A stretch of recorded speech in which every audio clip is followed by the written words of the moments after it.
ಸೌತೆಕಾಯಿ ದೋಸೆ ಹೇಗೆ ಮಾಡೋದು ಅಂತ ಹೇಳ್ತಾ ಇದ್ದೀನಿ. ಇದಕ್ಕೊಂದು 3 ಕಪ್ಪಷ್ಟು ಅಕ್ಕಿನ ರಾತ್ರಿನೇ ತೊಳೆದು ನೆನೆಸಿಟ್ಟಿದ್ದೀನಿ. ಆ ದೋಸೆ ಅಕ್ಕಿನ.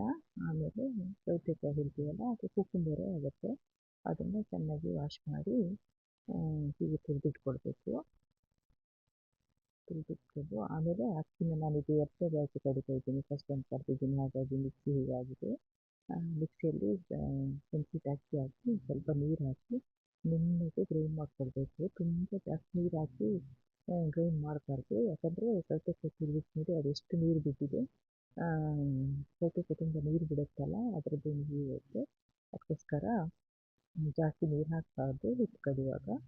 ಆಮೇಲೆ ಅದನ್ನು ಕಡ್ದಿಟ್ಟಿರುವಂಥ ಹಿಟ್ಟಿಗೆ ಹಾಕಿ ಮತ್ತು ರುಚಿಗೆ ತಕ್ಕಷ್ಟು ಉಪ್ಪು ಹಾಕಿ ರುಚಿಗೆ ಎಷ್ಟು ಬೇಕಷ್ಟು ಉಪ್ಪು ಹಾಕ್ಕೊಂಡು ಚೆನ್ನಾಗಿ ಮಿಕ್ಸ್ ಮಾಡಿಕೊಳ್ಬೇಕು. ಸಾಧಾರಣ ಹಿಟ್ಟು ದೋಸೆ ಹಿಟ್ಟಿನ ಹದಕ್ಕಿಂತ ಒಂಚೂರು ತೆಳು ಇರಬೇಕು. ನೋಡಿ ಹೀಗೆ ಸಾಧಾರಣ ಈ ಹದಕ್ಕಿರುತ್ತೆ ಮಾಡಿಕೊಳ್ಬೇಕು. ಈಗ ದೋಸೆ ಹಿಟ್ಟು ರೆಡಿ ಆಯಿತು, ಹೀಗೆ ಕಾಣ್ತಾ ಉಂಟಲ್ಲ.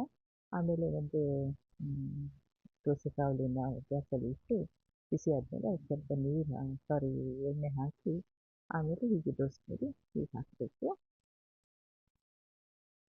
ಹಾಕಿ ಕವರ್ ಮುಚ್ಚಿಡಬೇಕು. ಮತ್ತೊಂದು 2 ನಿಮಿಷ ಬಿಟ್ಟು ಕವರ್ ತೆಗೆದು ಅದರ ಮೇಲೆ ಸ್ವಲ್ಪ ಎಣ್ಣೆನ ತುಪ್ಪನ ನಿಮಗೆ ಯಾವ್ದು ಬೇಕೋ ಅದು ಹಾಕಿ ಅದನ್ನು ಮತ್ತೆ ಹೀಗೆ ಕೊಚ್ಚಿ ಹಾಕಬೇಕು. ಇದೊಂದು ಸೈಡು ಬೇಯಬೇಕಲ್ಲ, ನೋಡಿ ಹೀಗೆ ಕೊಚ್ಚಿ ಹಾಕಿ ಮತ್ತೊಂದು 1-2 ನಿಮಿಷ ಬಿಟ್ಟು ಕೂಡಲೇ ಅದು ಚೆನ್ನಾಗಿ ಆಗಬೇಕು. ಇನ್ನೊಂದು ಸೈಡನ್ನು ಚೆನ್ನಾಗಿ ಬೆಂದಿರುತ್ತೆ.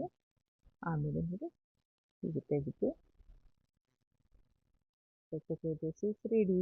ಸೌತೆಕಾಯಿ ತುಂಬ ಫ್ಲೇವರಲ್ಲ, ಮನೆ ತುಂಬ ಪರಿಮಳ ಬರ್ತಾ ಇರುತ್ತೆ. ಅದರ ಮೇಲೆ ಬಿಸಿ ಬಿಸಿ ದೋಸೆ ಮೇಲೆ ಬೆಣ್ಣೆ ಅಥವಾ ತುಪ್ಪ ಹಾಕಿ ತಿಂದರೆ ಸೂಪರ್.